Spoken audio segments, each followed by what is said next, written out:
Welcome to Chris Parkin Shooting Sports. Today the full review on this Element Optics Theos rifle scope. So some of you may have seen the unboxing video I did on this rifle scope, and it is of course a brand new unit from Element Optics. It's a 34mm tube, 6 to 36 times magnification with a 56mm objective lens. This has been ruggedly developed over the last 3 years, and it does offer Element's lifetime warranty with no quibbles, no possible hassle whatsoever. So I'm very pleased to see they've stepped up the game. Now, the big thing you'll notice about this is it's like a dark grey anodised colour. This makes it quite different from most of the rifles, and of course you can see the picture of it here with some black anodised scope rings does make it look quite unique. But in terms of using this, I have been using this a lot with a trigger cam on top. So just to explain a few of the factors, a trigger cam is manually focused.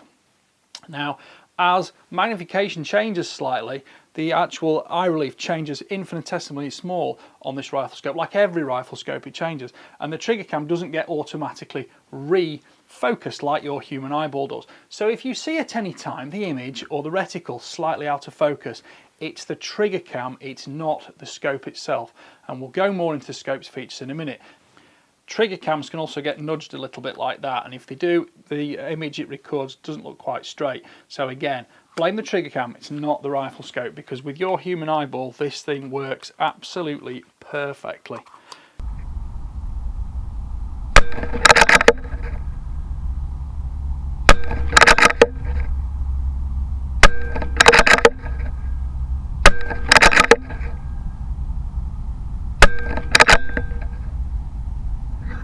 Looking through the scope's features start to finish, it's a 56mm front end, so you do get a nice proportion of tube size to objective size, and it's because letting as much light in as possible without significant ergonomic downsides.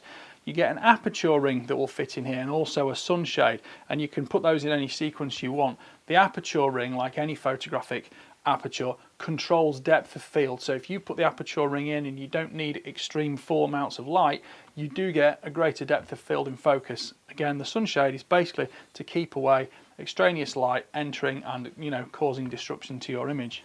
At this time of year with low sun, believe me, that's quite a fun problem for most of the days. Now, as you'll see in the video, you see me shooting, it's windy conditions, it's winter. So, this isn't a test of my shooting, it's a test of my happiness with the optic. I am very happy with the optic. Looking at the back end now, we've got a fast focus eyepiece, and there's a throw lever on the magnification collar. You've got loads of tube space on it, so it's easy to set up eye relief, and eye relief is 90mm. It's a bit shorter than the 100mm of some Magnum scopes, but actually in this situation that is a benefit with certain beneficial aspects to the eye box. It makes it slightly more forgiving, and you do get a slightly more forgiving exit pupil as well.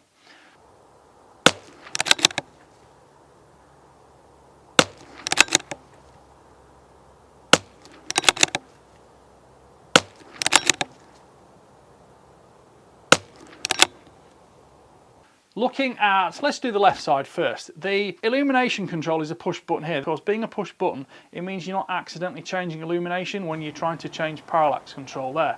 Parallax runs from 10 meters to infinity, and it is backlash free, and it's very well weighted to adjust crisp and precisely so you get a really good image focus. Likewise, the fast focus at the back on the actual reticle inside in the first focal plane is also super crisp, and it's a flat field of view from edge to edge, so I'm totally happy with that.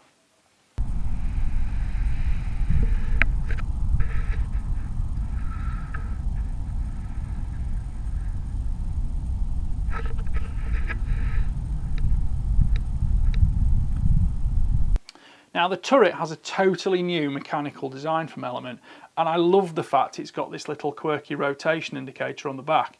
Now for starters, it's got a zero stop, so it's difficult to see on camera, but that's zero stop and it's half a milliradian below zero. So if I go to there, that's now my zero. It means you can't get lost in your range of travel.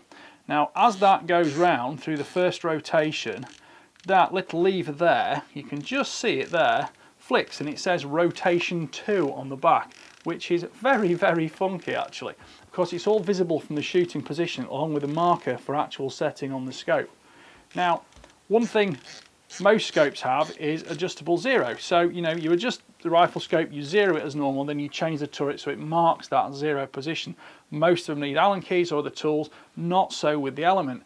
because this redesigned turret allows you to simply slacken off the nail collar on top, lift the cap off and place it back down where you need to, and that also sets the zero stop too. Having that little bit of half milliradian negative travel is kind of handy. And I've zeroed this rifle at 50 meters. This is a 2-2 rimfire. So if I dial all the way up now, we've got 12 milliradians of adjustment per turn. That's in 10th milliradian clicks, which is 10 millimeters at 100 meters. So if I go all the way around now, we're on to 15, 16, 17, 18, 19, 20. We've got 20 milliradians of adjustment left after being zeroed on this rifle. Now, the total travel for the scope is 29 milliradians vertically and 11.6 horizontally. So let's have a look at the horizontal windage dial now. Back to zero. Now, Element have used these little collars on here. Now you can remove these collars if you want. I'll just try and get this in camera. You can remove these collars, and if I take that collar off, I can use a cap over the dial instead. But if I take the cap off and I put the collar on, I've then got more of a turret type assembly, and this doesn't affect the waterproof nature of the scope because it's obviously fog proof as well. Similarly to the elevation turret, once you've set your zero position, just take off this outside dial here, turret slips off, put it back on at zero, and you're back in the middle. So you've got your zero locked in position and you're never going to visually lose it. Of course, it's not actually a locked turret because you've got all your windage and movement you require either left or right of centre, where it's very clearly marked. It's got very good engraving on it. I'm getting a bit older now and it's nice to be able to see clear numbers laser engraved on the dial so you can set it up cleanly. Now on the parallax dial, similarly, we've got infinity and it goes all the way down to 10 meters, which means that realistically you can put this scope on any rifle. Being 90mm eye relief means it's not going to be restricted on smaller rimfires, and although this isn't a small rimfire, it is a smaller rifle, and it's especially appreciated the fact that you don't have to strain to kind of get too far back from the scope or push the scope all the way forwards to get the correct eye relief. The exit pupil goes from 8.8 to 1.6 millimeters, which means that you've got quite a good field of view, and the field of view is 6.8 to 1.1 meters at 100 meters. So you don't have any problem quickly winding down the scope, finding targets, winding up as you need to, and then engaging the target.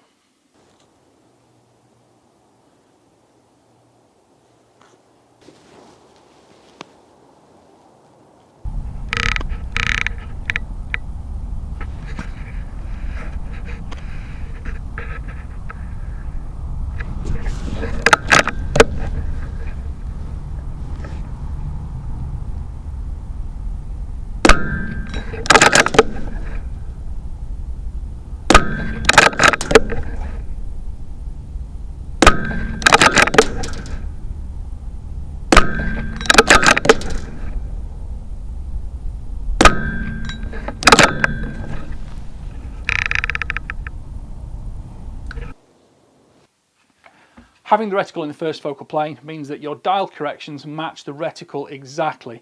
It's an APR 2D reticle with aim-off marks, and you've got them in windage and elevation, so that if you want to make a wind correction, you can either aim it off or dial it off, and it doesn't match perfectly. That is the whole joy of first focal plane, and it does not matter which magnification setting you're on.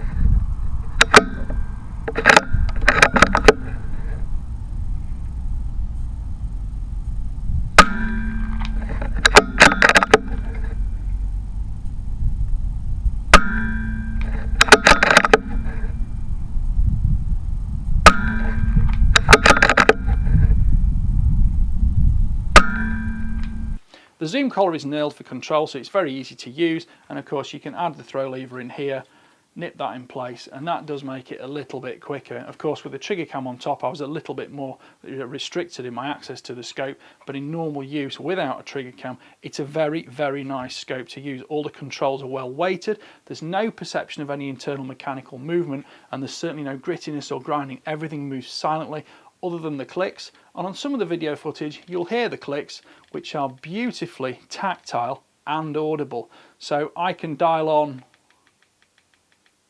10 clicks, and yes, there are 10 clicks on there, so I can hear it and I can see it. It's not overtly noisy, and it's also very easy to get those clicks on exactly without overrun of going too far and sliding past the actual correct dialed amount you want.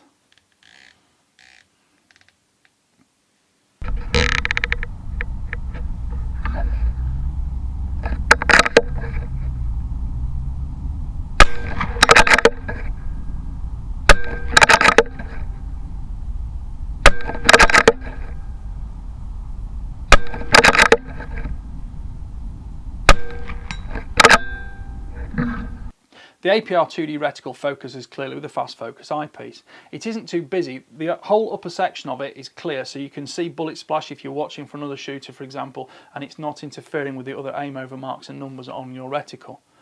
Regardless of where you're looking in the field of view, everything is flat, and if you're looking at the numbers on the reticle, you can see them clearly. You're not having to fight the fast focus all the time, and that is indicative of the quality of the lens grinding element I've done. The clicks you can hear is me adjusting the intensity of the reticle. There are 10 settings, and these cover all light conditions from dusk all the way through to full daylight. You'll also notice there's no overbleed on the reticle, so you get a good crisp picture regardless of intensity setting. The Theos is a significant step up from any others of the Element range like the Helix or the Titan. It is more expensive. What are you getting for that money? Well, quite simply, you are getting all the mechanics, all the size, all the specifications, but you're also getting superb image quality. The lens grinding and coatings give very good colour balance, and the actual image rendition and the clarity of bullet holes and things like that you can see on target. Obviously also aiming at small targets at long distance is where this Theos does benefit over the other scopes in the Element range. Overall length is 377mm and overall weight is 1035 grams. You do get this stretch over neoprene cover, although I will say it is quite a heave to fit it over the optic itself, but once in place it isn't going anywhere.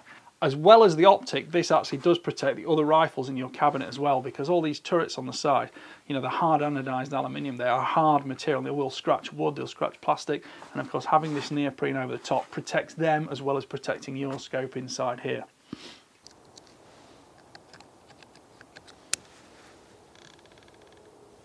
As well as tactile and audible clicks, the tracking of the scope itself was perfectly reliable, it corresponded with my currently no dope settings, and return to zero was also trustworthy.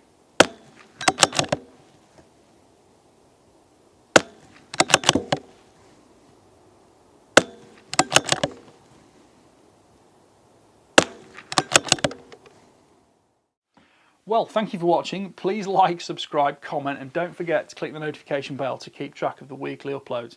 Please go through to the end of the video and there's a link on screen for tickets to the 2023 British Shooting Show. And if you click on the link, you can buy your tickets, and this year, tickets also include car parking at the NEC for the day of your stay. Thank you for watching. Bye for now.